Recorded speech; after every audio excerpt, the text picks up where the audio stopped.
Let's start off, though, as we always do, with some public service announcements. If you're one of the people who's affected by one of these things, you're going to want to know about it because it could be a big deal.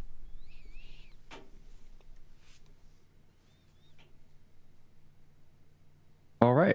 Yeah, the first thing is going to be the SD card issue in Betaflight 4.4.1. And this is really, this is actually quite an issue. Because if you have a SD card that you use for black box logging in Betaflight on your FC, in 4.4.1 it may not be working. There's some issues with it. Okay. However, the issue is 4.4.2 is not out yet, and 4.4.0 has a bug with H7s where the ADC does not work. Oh. So you're going to make a decision here whether you have your SD card working or ADC working on an H7. What kind of things is the people, ADC used for? The voltage, right? I believe. Voltage sense. Okay. Yeah. Wow. So you won't have voltage sense on 4.4.0 on an H7, or you won't have an SD card on 4.4.1 on H7. But I know this is fixed in 4.4.2, so hopefully that'll be out relatively soon. The milestone looks done. So. Okay, so if you have an H7 flight controller, like the SP Racing H7 is one of them, I think the Kakute H7 is another. If you have one of those flight controllers with an H7 on it, Betaflight don't work for you. Has Betaflight 4.4 been a little bit of a buggy release? I feel like it might be a little buggy. Maybe I'm just forgetting all the bugs that were in the previous versions. Yeah, not that I know of offhand, but maybe that's the case.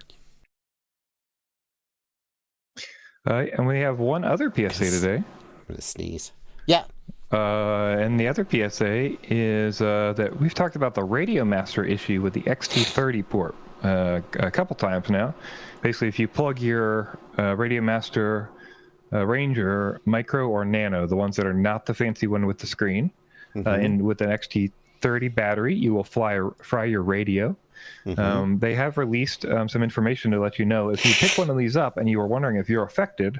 The unaffected ones, the new ones with the new boards, say V1.6, what we're showing you on the screen here with the sticker on the bottom of them. Very nice. And that means you are safe according to support to use that XT30 as you would expect. Yeah, I still am not really sure what the motivation is for using the XT30. I mean, I guess if you have like the Zorro where the internal battery is super small, you really want something. But like, the traditional reason for using the external battery is if your radio can't provide enough power to the module bay for a high-powered module, like the original Crossfire 1 watt was one of the first ones to do this. But most radios today will do. I guess I shouldn't assume everybody's using a modern radio. Somebody out there with a X9D is using one of these, and I guess they need an external battery. Yeah, or maybe you just think you want it so you draw less from the internal. Maybe you make it last longer when it's out in the field or something.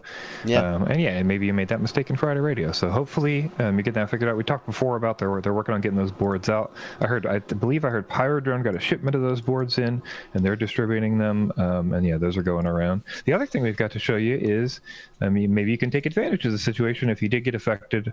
We know they're sending out new boards to customers, and you can get replacements for these like we've talked about. So if you still got that old board and you want to use it without the XT30 working on it, we've got a print for you here where you can slap it in a new case, and maybe you can get a second module out of that with a little bit more limited functionality. I had some hesitation over whether I wanted to share this, but it's out there, and so it's I guess fine to share it. But I think a risk of doing this is that you take that defective board that if someone plugs in an XT30, it will fry the radio. And then you slap it in a nice 3D printed case and you go ahead and you use it, and it gets out into the world and somebody doesn't know. So I feel like if you were going to use this project, it would be responsible to disable the XT30 in some way. Maybe you would desolder it from the board. Maybe you would fill it up with epoxy. But in some way, make it so that it's very difficult or impossible for someone to accidentally fry their radio. But then other than that, this is a perfectly good module. Is a perfectly good module and is functional in every way as long as you don't use the XT30. So, yeah. Okay. It's your civic duty to disable it, says One IFPV. Yeah. I just have this thought of all of the people who bought this module printing up these covers, and now people there's all these like deadly traps waiting to go off and fry people's radios.